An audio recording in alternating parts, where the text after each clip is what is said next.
Hello there, I'm Tip Squirrel from tipsquirrel.com, and if you're watching this movie on the date of its publication, then you may have noticed it's April the 1st. But no practical jokes here, but a bit of fun nonetheless, as we take this grumpy looking chap and we give him some googly eyes. Well, let's see how we do that. Let's jump over to the original, and the first thing I'm going to do is duplicate or jump the layer, so Control J. And then I'm going to go up to Filter and Liquify, and I'm going to use this tool here on the left hand side, the Bloat tool.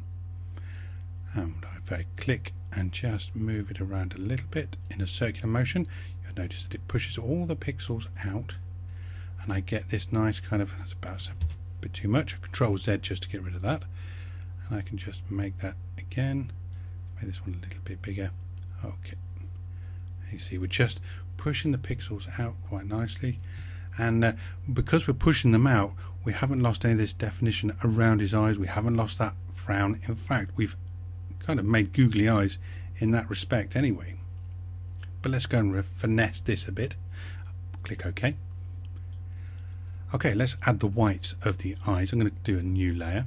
Click new layer, and then using the elliptical marquee tool, just mark out where the whites of his eyes are. A bit out of place, so I'm going to use the space bar just to move my selection a little bit, and then draw out the rest of that. Okay, and then I can press Shift and add to the selection, and again I've let go of Shift now. Once you've started drawing, you don't need to keep hold of it. I'm going to use the space again just to move this one into place. You could do these separately should you wish. I begin to wish that I had. Okay, there we go. And now white is my foreground colour, so Alt or Option Backspace will fill it with white. Control D to deselect. Okay, now I'd like to put the pupils or the black bits onto the eyes, so new layer again. And I'm going to do this with an elliptical marquee again. I'm just going to start drawing it out. Now I'm press Shift just to constrain it to a circle, perfect circle, and move that into place just about there, and let go. And black is my background color, so Control and Backspace this time, and there we have it. There's one. Okay, let's go and move that selection across, and we can pop that one just about there, and again Control Backspace to fill that one with black. Control D to deselect. Now they're looking a bit flat, we need to give them a bit of dimension. So back onto the whites layer, let's actually, excuse me, let's make that white, E, and this one we'll name black. There we go, then we know where we're going. Oops.